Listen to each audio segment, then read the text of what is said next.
All right, let's move forward into narrative family therapy.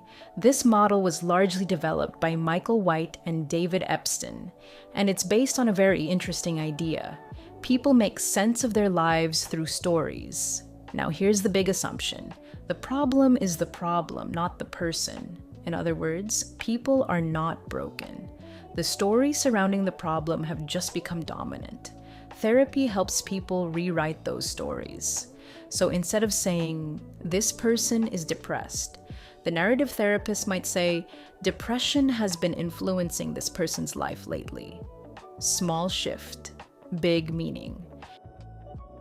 Externalizing the problem. The therapist separates the person from the problem. Example, instead of I am anxious, it becomes anxiety has been visiting my life. Mnemonic. PEP person not equal to problem. Person is not the problem. Let's look at two more high-yield concepts. First, problem-saturated stories. These are dominant narratives that define identity in negative ways. Example, I always fail. Narrative therapy tries to loosen that story. Lastly, unique outcomes, sparkling moments. Times when the problem did not dominate. Example, a child labeled angry remembers a time they solved a conflict calmly. Mnemonic. SPARK, sparkling positive alternative reality knowledge. Therapists help the clients to create preferred narratives. New stories that align with the person's strengths and values. The therapist plays a significant role. The therapist is a collaborator, not an expert. They help people discover alternative stories. However, therapists do not impose their interpretations. They allow the clients to rewrite their stories. Therapists help the clients to create preferred narratives. New stories that align with the person's strengths and values. The therapist plays a significant role. The therapist is a collaborator, not an expert. They help people discover alternative stories. However, therapists do not impose their interpretations. They allow the clients to rewrite their stories. Common techniques used in narrative family therapy include externalizing questions. Definition. Questions that help clients see the problem as separate from themselves rather than part of their identity. Example. When anger shows up in your life, what does it usually try to convince you to do? Opening space questions. Definition.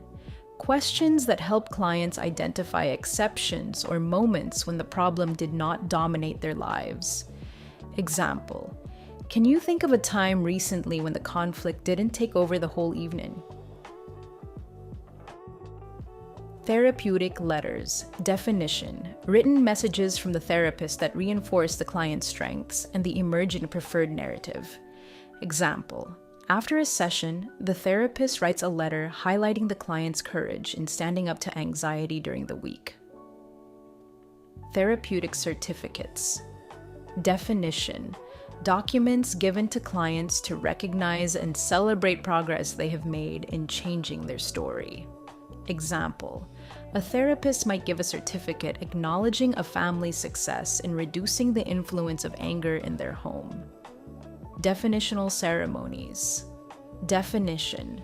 Structured opportunities for clients to share their new story and be witnessed and validated by others. Example. A client tells trusted friends or family how they overcame the influence of depression and how they want to live differently going forward. To remember the common techniques in narrative therapy, think of it as separating the problem and strengthening the new story. First, we externalize the problem through questions. Then we open space to notice moments when the problem didn't take over. Next, we reinforce the new story through therapeutic letters and certificates. And finally, we celebrate the new narrative through definitional ceremonies. So the process moves from separating the problems, discovering exceptions, strengthening the new story. You could say it even shorter like this. Externalize the problem, open space for change, reinforce the new story and celebrate the transformation.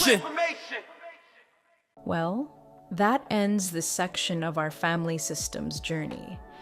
As we wrap up narrative family therapy, remember the central idea.